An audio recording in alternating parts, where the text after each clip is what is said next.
Why Trinidad Chambliss may not be back at Ole Miss next year, may not be headed to LSU, may not be playing college football. Locked On SEC starts right now. You are Locked On SEC, your daily podcast on the Southeastern Conference. Part of the Locked On Podcast Network, your team every day.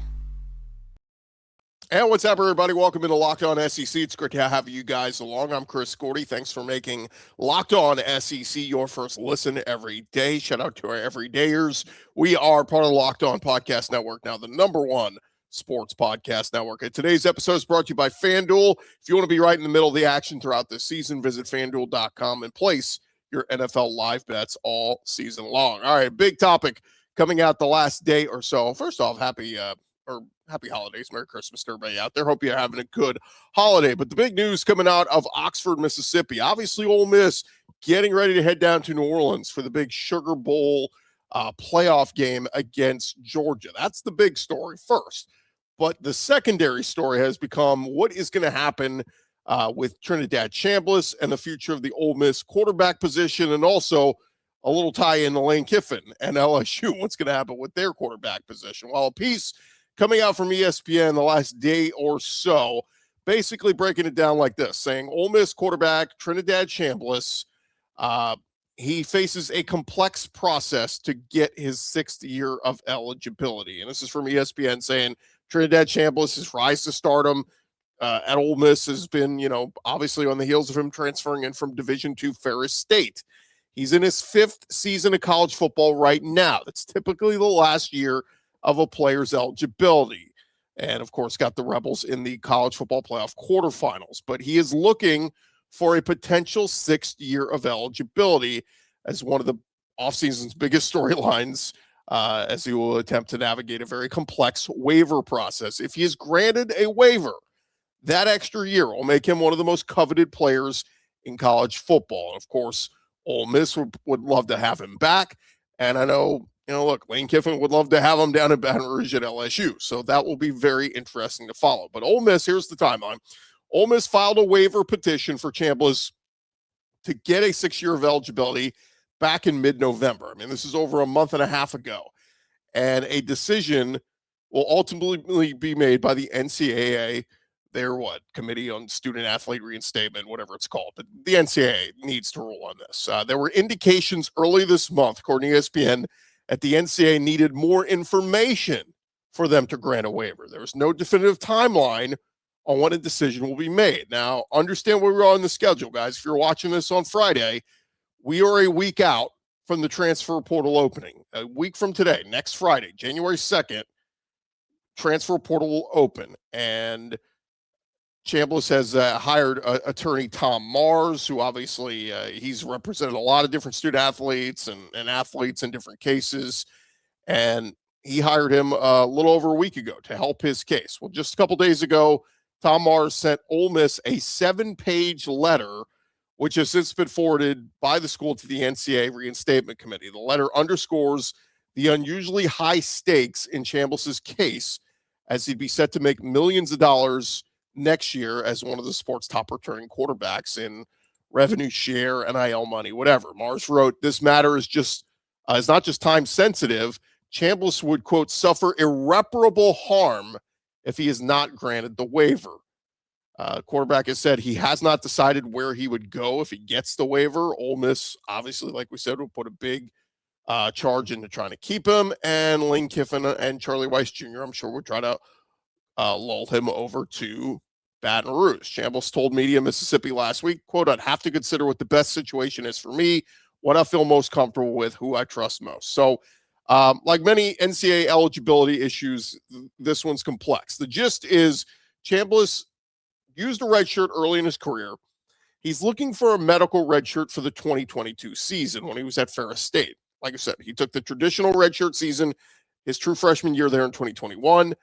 He did not play or played in very little action in 2022. He's seeking a medical red shirt for that season. They're saying he had respiratory issues or tonsillitis. He had his tonsils removed. And, it's one of those things where it's like, okay, it's a little bit of a tough sell. But look, the NCAA's ruled against stuff more or less believable than that before. So the initial feedback from the NCAA's case manager that they gave to Ole Miss in early December indicated the panel was not inclined to issue the waiver. And they asked the school, hey, look, you're going to have to submit some additional information here if we're going to grant this. Now, Tom Mars argues in his letter that the specific data isn't necessary as the bylaw for his request doesn't require it. It's not uncommon for players to get a 6-year from medical redshirt when they've already taken a season as a traditional redshirt. In this case, it's trickier because Chambliss switched schools and levels, right? He was down in Division II, and now he's in the FBS level. And basically, Ole Miss and Tom Mars have to prove that Chambliss was, quote, unable to participate in intercollegiate athletics as a result of a life-threatening or incapacitating injury or illness, is what the quote says. Again, he says, I'm baffled why this waiver was not granted back in November, just based on the irrefutable objective evidence that we have. He said the NCAA is attempting to impose a higher burden of proof on a young man who is without any fault, has satisfied all the requirements of the NCAA rules, and been an outstanding representative of college football. So anyway, that's the gist of the article. An Ole Miss spokesman said the school is working diligently with all parties to do what it can do to aid Chambliss in securing an extra year. And look, I'm sure Ole Miss would love to have their running back Kewan Lacey back and their quarterback Trinidad Chambliss back. But the reality here is for Chambliss, like we said, about the tonsillitis thing, his group is arguing he had a severe case of tonsillitis in 22, and they're looking for that medical hardship waiver. Ole Miss, from what I understand, would have to get Ferris State to cooperate here, and they would have to verify that the reason why he wasn't able to play in 22 was because of that tonsillitis and whatnot. And from what I could tell, it looks like their starter that year, I want to say, was Malik Mitchell. Again, I wasn't covering Ferris State back then.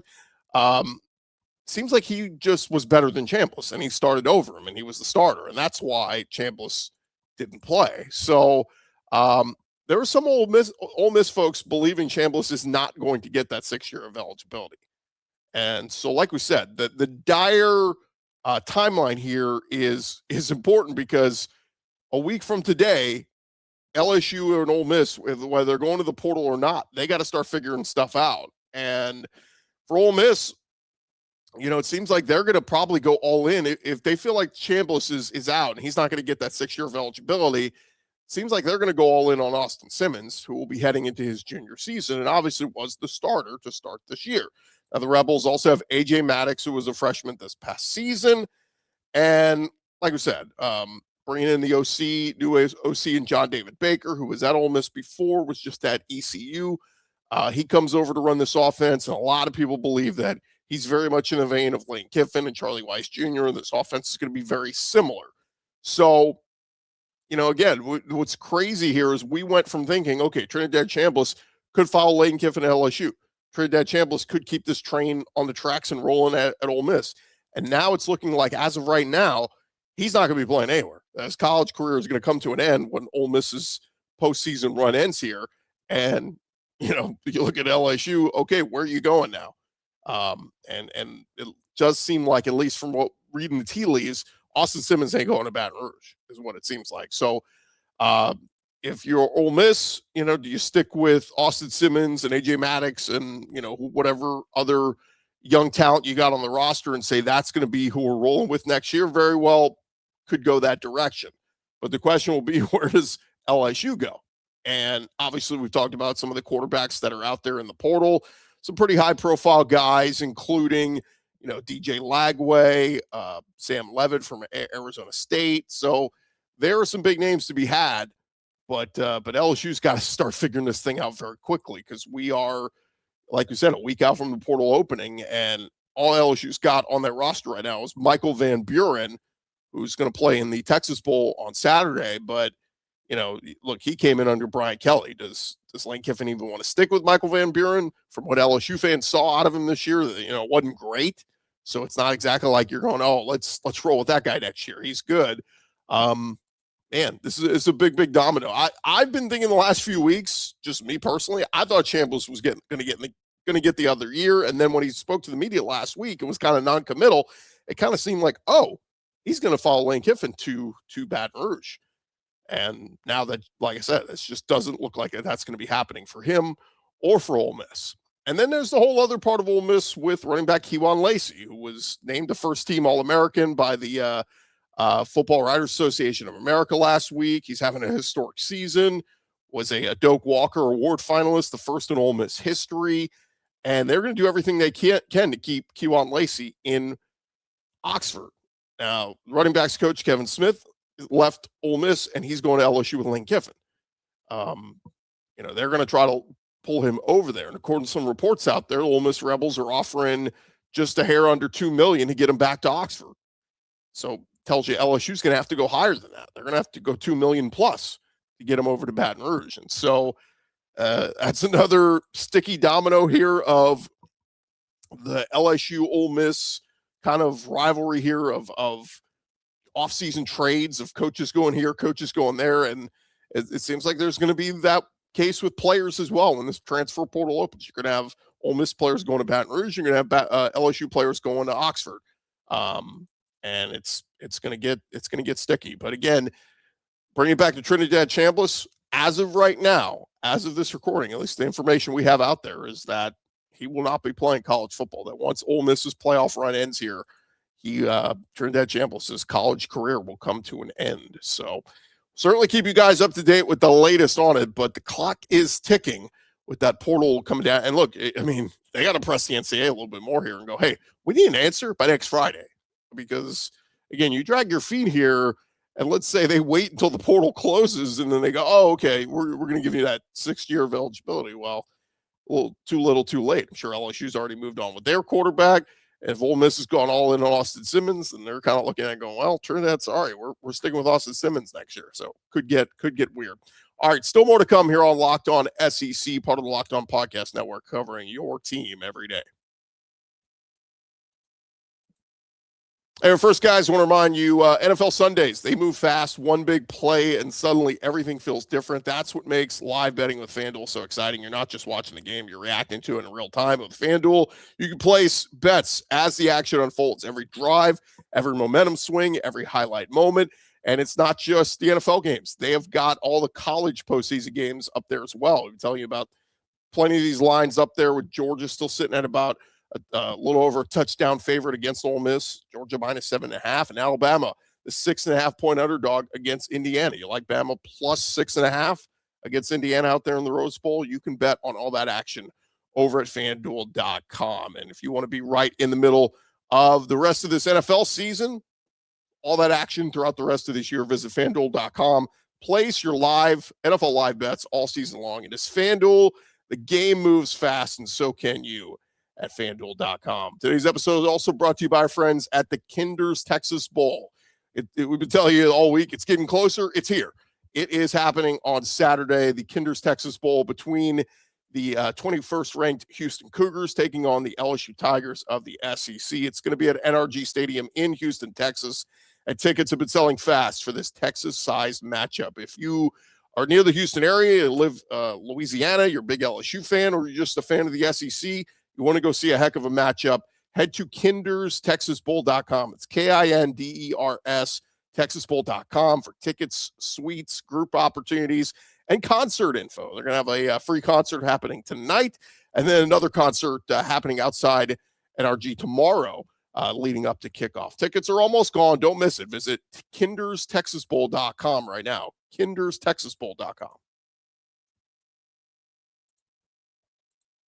All right, as we dive back into it, guys, here on Locked On SEC, we have plenty we got to get into on the South Carolina side. But first, we want to thank you for making Locked On SEC your first listen of the day. Thank you for making Locked On the #1 sports podcast network. And look, you already live your team every day. Now you can take it up a level and go ad-free. Join the Everydayer Club and get Locked On SEC with no interruptions, members-only Discord access, and more, all for just $5 a month or $50 a year. Go to lockedonsec.supercast.com or check the link in our show notes to learn more. All right, some big news for South Carolina yesterday as they found out that Nick Harbor, their wide receiver, has decided to return to Columbia for his senior season. He announced the news on a social media post on Christmas Day.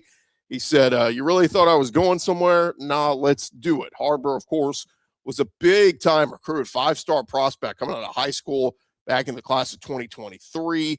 Elite athleticism, track speed. Remember last spring, it was like, well, you know what? He's going to be competing with the track team and all this and trying to improve his time, might do some Olympic stuff. So, you know what? He'll rejoin the football team once he's done with track stuff. But he's taken time to become a serious downfield threat in that South Carolina offense.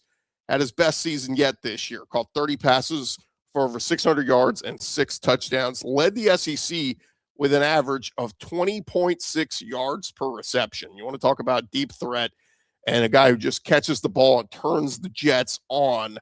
And now South Carolina looking for a big 2026 season. They are getting a handful of guys back as well. We talked about it already that they're getting star edge rusher Dylan Stewart. He announced a few days ago, the All-SEC edge rusher, that he is expected to be among the country's highest paid players, signing his new deal with South Carolina. Had 56 tackles, 11 sacks, and 6 forced fumbles in 24 career games with South Carolina. He was the number 24 overall prospect in the class of 2024 coming out of the D.C. area, and he is coming back, Dylan Stewart, to South Carolina. Now, there was some thought. Lane Kiffin just a few days ago hired Gamecocks D-line coach Sterling Lucas, pulling him over to Baton Rouge. There was some speculation, okay, is he going to try to pull some of these South Carolina D-linemen over to LSU with him? Could Dylan Stewart be in the mix? Well, Stewart will not be making the move. He is sticking there at South Carolina. And then, of course, we talked about on the show a couple days ago that quarterback LaNorris Sellers is coming back. He will stay with the Gamecocks for the 2026 season. Pete Thamel, first to put out there that Sellers had indicated to his coaches that he would be back for his redshirt junior season, and they were working on finalizing a deal. Well, just a couple days ago, Sellers made that deal official and posted a video with him running the steps of Williams-Brice Stadium, saying, I believe in the staff, I believe in this locker room. And the post said, run it back. Now, the big appeal here with South Carolina is, because I've seen some people in our comments and people say this, well, South Carolina won 4 games last year. Who cares if they're bringing back a bunch of their players? True. But the difference is hiring TCU offensive coordinator Kendal Briles earlier this month, as well as O-line coach Randy Clements from TCU and assistant head coach and running backs coach Stan Drayton from Penn State. Those guys are going to help make this offense better. And again, we talked about it. The Kendal Briles offense, look at what he's done with quarterbacks, his track record. When he was at Arkansas a couple years ago, Arkansas had one of the best offenses in the SEC. KJ Jefferson was awesome. KJ Jefferson went to UCF after that. Never heard from again, right? Because not having Kendal Briles with him, it didn't click as well. I think Kendal Briles is going to work wonders with LaNorris Sellers there at South Carolina. Now, how good can they be? They're going to need a run game, because that was the big thing KJ Jefferson had, was Rocket Sanders in the backfield and a really good run game. South Carolina's got to find that. Rasul Faison, who is their running back this year, he's going pro. He's leaving. He's gone. So they got to figure that out. And once they do, if they have a good run game to balance the offensive attack and frankly get some more pass-catching weapons around Sellers, make him a better passer, because we know how good of a runner he is, then I think South Carolina, the sky's the limit. But huge news for them. Nick Harbor back at wide receiver, LaNorris Sellers back at quarterback, and Dylan Stewart back rushing off the edge. Those are 3 big pieces there for the folks in Columbia to get excited about. And South Carolina, arrow pointed upward for 2026. Now, what's the ceiling there? Is it 10-2 and making the playoff?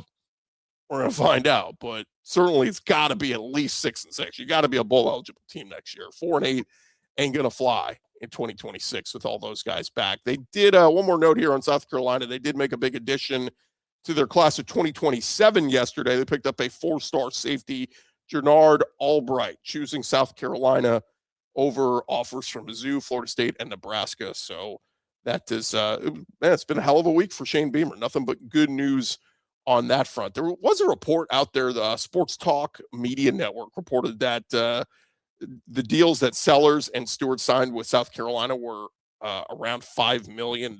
Shane Beamer quote tweeted and said, "Sounds to me like you need some better sources. This isn't even remotely close to being true." So how much are those guys getting? I'm sure that'll come out in time, but Shane Beamer saying it ain't $5 million. So we'll see on that.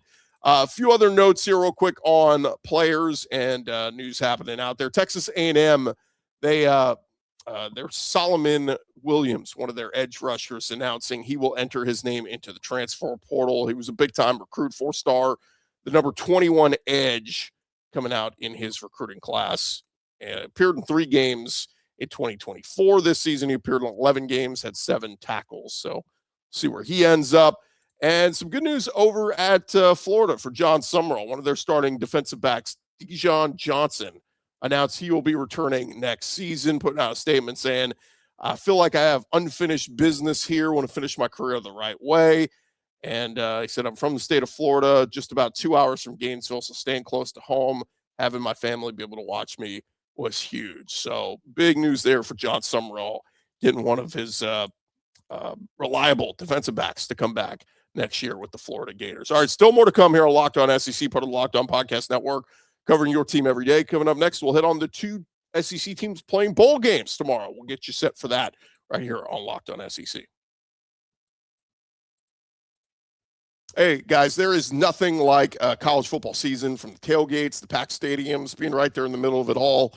But getting tickets to those games, that part used to be frustrating with long queues, logins, prices jumping at checkout. That's why you got to check out our friends at Game Time. Game Time gives the advantage back to the fans. It's the easiest way to unlock amazing college football tickets and experiences in just a few taps. You open the Game Time app, you look for an upcoming college football game, you want to go to one of these playoff games, you're going to find it there. You're going to be surprised just how fast it will be to find great seats. The app is incredibly easy to use. You'll go from browsing to buying tickets in just minutes, and knowing prices include all fees up front makes the whole process stress-free. Go take the guesswork out of buying college football tickets with Game Time. You download the app, create an account, use our code LOCKEDONCollege, get $20 off your first purchase.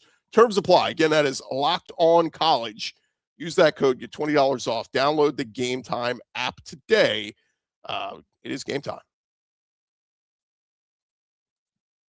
All right, final segment here, guys. And I wanted to spend a couple minutes here getting into some of the action we will see this weekend. 2 SEC teams in bowl action starting tomorrow. And we'll start with the Missouri Tigers. Mizzou will be taking on Virginia in the Gator Bowl. Virginia, they blew their chances to make the playoff. They lost the ACC championship game to Duke in overtime.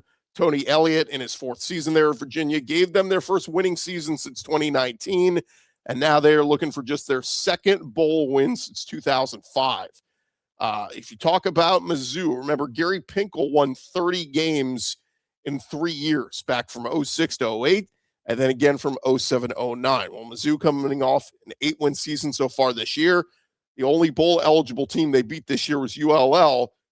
They're looking to beat a good team in Virginia. Eli Drinkwitz looking for his 3rd straight bowl win, and if he's able to get this win, it would mark 30 victories, tying for the best 3-year run in school history for Mizzou. Now, of course, Mizzou led by Ahmad Hardy, the SEC's leading rusher, the 2nd leading rusher in the country. Virginia's run defense has been good all year, but they have not seen anyone as good or talented as Ahmad Hardy. Now, for Ahmad Hardy, remember Cody Schrader, he holds the official single season record at 1,627 yards from that special 2023 season. Ahmad Hardy currently sits at number 4 on that list. He's got 1,560 yards. He is 67 yards away from history. So if he has a typical Ahmad Hardy type day, he will set the single season rushing record at Mizzou.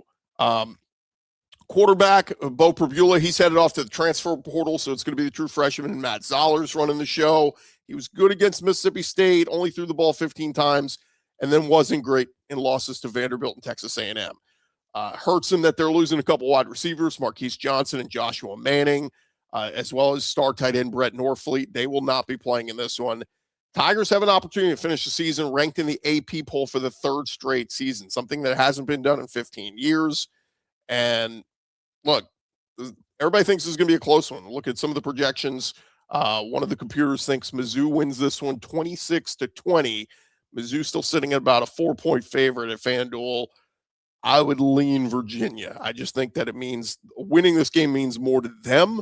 But look, I love Ahmad Hardy. And if he's going to run wild and run for 200 yards and it's going to be Virginia chasing him all day, and Mizzou could certainly win this one, but I would lean Virginia in picking this one. How about the LSU Tigers? They're taking on Houston in the Texas Bowl. Houston 7-5, going through that head coach transition. Of course, Lane Kiffin going to be taking over here very soon, but they've had a ton of opt-outs and just an overall disappointing season. U of H, they're building on stability. Willie Fritz's second season there, they went 9-3. They have virtually no opt-outs in this one, and they're playing in their own backyard in Houston. Now, interim head coach Frank Wilson, he's trying to finish this thing off before he heads off to Ole Miss to go be their running backs coach, but there will be no Garrett Nussmeier, no Mansour Delane, Whit Weeks, Harold Perkins, Aaron Anderson, Josh Thompson, Jack Pyburn, Xavier Thomas, Patrick Payton. I mean, the list goes on and on of the guys who are not playing for LSU. Michael Van Buren will be back at quarterback. He has not been great. That offense has not been super awesome for LSU since he's taken over. Houston, their defense led by Carlos Allen. He leads FBS interior lineman with 75 tackles. And Connor Wegman, remember, he is played against LSU before when he was at A&M. Now he's at Houston, and he's had a nice year. 21 passing touchdowns with 11 rushing scores, 9 picks, completing 64% of his passes. Houston, the numbers say Houston Cougars -2.5. U of H was the only FBS team to go 6-0 in road games during the regular season. It's a neutral site game. See if that comes into play at all, but they are looking for their first 10-win season in several years. So Houston -2.5. Again, I'm going to lean with Houston because of all the opt-outs that LSU has. Hey, thanks for tuning into Locked On SEC. Make sure you subscribe and follow Locked On SEC so you get all the latest episodes. And hey, if Locked On SEC made your Spotify Wrapped, prove it on social media to secure a free month of our brand new Everydayer Club. Just tag our national Locked On Podcast Network on any of our social platforms and we'll drop you a code. I'm Chris Gordy. This has been Locked On SEC.